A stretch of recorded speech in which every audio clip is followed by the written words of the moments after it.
Being frugal has allowed me to save money, which in turn has allowed me to invest that money to create a way to make my money work for me. And in this video, I'm going to give you some of the tips that I use to save more money and live more of a frugal lifestyle. But before we get into it, make sure you smash that like button and don't forget to subscribe. Let's get started.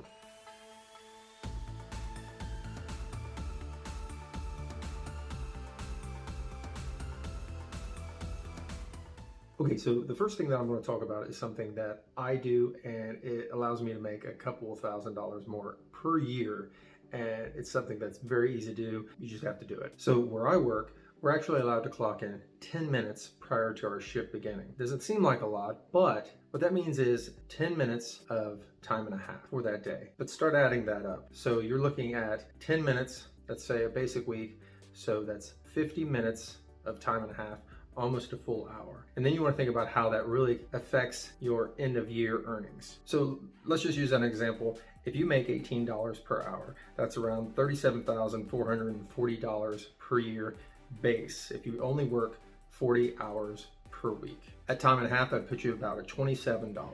Now, if we cut that down per minute, you're looking at about 45 cents per minute for that time and a half. If you do clock in early, for that 10 minutes, you'll get paid $4.50. In 1 week, that adds up to about $22.50. Now, if you do this for the entire year, only working a 40-hour shift and that's it, but arriving and getting there, clocking in 10 minutes prior, that would put you at an additional $1,170 per year, a whole $1,170 per year. And that's not even counting if you come in and do work on the weekends or what have you. So that's a lot. And I know me personally, I work quite a bit. I work on average 6 or 7 days a week. So if I do this throughout the year, I will easily make a couple thousand more than I normally would just for clocking in 10 minutes ahead of time. Now, of course, not everybody's going to be able to do this.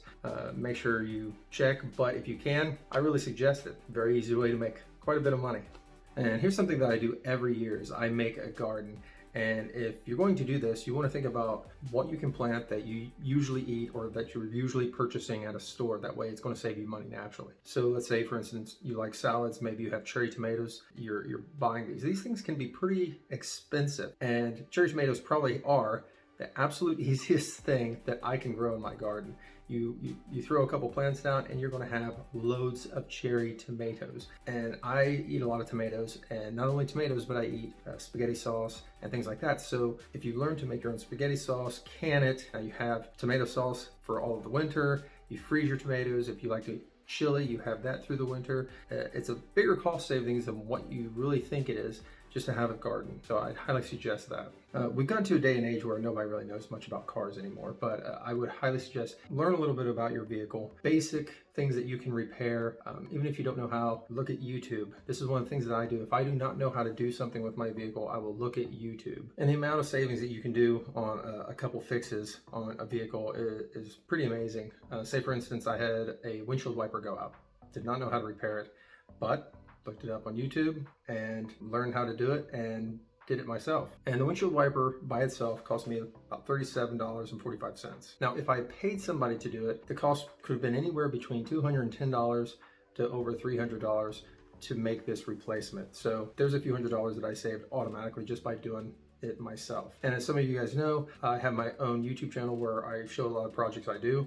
I posted that on there, so now if somebody doesn't know how to do it, they can learn how to do it. Another item was the motor for my driver's side window lift and my truck went out. I checked out YouTube, learned how to do that, and put that in myself. Now, the motor cost me about $45, and if I had somebody else do it, it would have been anywhere between $200 and $300 or so dollars. So once again, saved a few $100. Another thing that you can use, and what all these mechanics use anyway, is a small diagnostic tool that plugs into your car and it gives you a code readout. And with that, you can look it up and see exactly what the problem is. And a lot of these diagnostics, they automatically show you what the problem is. For instance, I had one, went to AutoZone, and they give you a free use of their diagnostic machine, and it comes up as it needs a new gas cap. And so there's an easy fix. I didn't have to take it to a mechanic. I didn't have to waste my time doing that, and it was very fast and easy, quick fix, and save money, save time. One thing that people don't think about these days is the library. Some of you like to read, some people like audiobooks, and the libraries always had these, but nowadays they have online services, and you can get magazines online, so get rid of some of your subscriptions. They have movies. A lot of these libraries have movies that you can rent online, so you can get rid of a few subscriptions that you don't want to necessarily be paying for and still have access to movies. Clothing is a big expense. People like to spend a lot of money for clothing.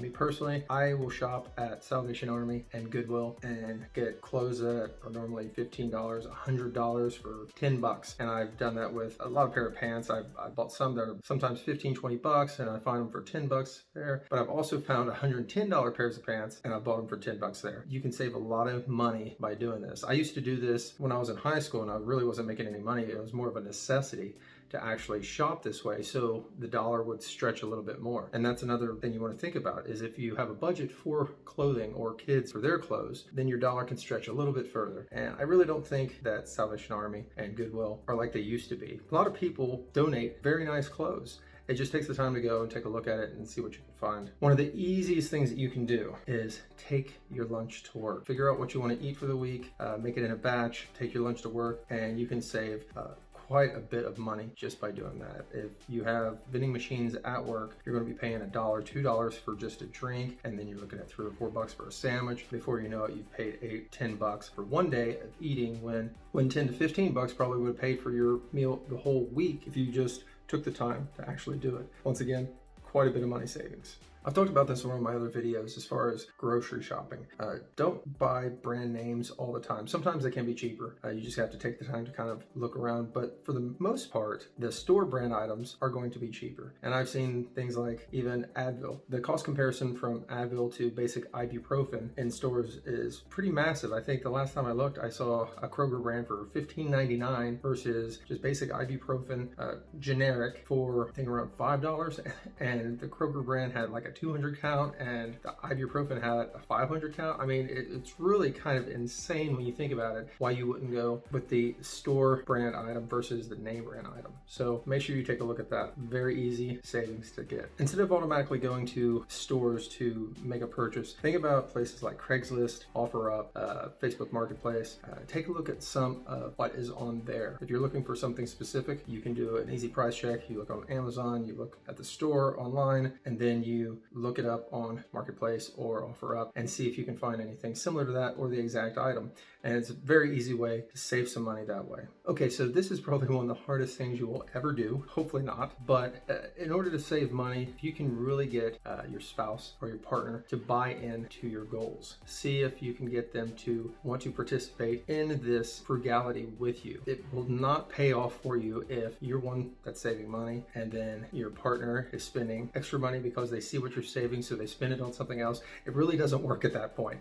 So as a unit, as a group with you and your partner, you need to come to the conclusion that this is our goal and this is what's going to work best for us to get to where we want to be. So you're always going to want to take the time, talk to your partner, and get on the same page about this, because this can really change your life. As far as credit cards go, I'm not going to go too much into credit cards, and some people are not good with credit cards, so I'm going to give you two little items that you can think about. One, this is one thing that I used to do when I was in my teens, when I didn't have a lot of money and I had to really budget. And I would take envelopes and I'd stuff envelopes, different amounts of money. So I'd have gas, I put $20 every 2 weeks because I was getting paid bi-weekly then, $20 for gas, whatever for insurance, and I'd have different envelopes. And this would help me establish what I needed as far as saving money, and I'd have money. I think that's really easy to do, especially if you're not good with credit cards. At least doing it in cash, you see immediately where your money goes. These days, I'm a little bit better with money, so I don't do the envelope stuffing. So what I'm looking more into is credit cards, and you can get a lot of rewards from credit cards. You can get cash back, and depending on your credit score, you can get a 1% to a 3% cash back, or if you want to travel, you can get travel rewards.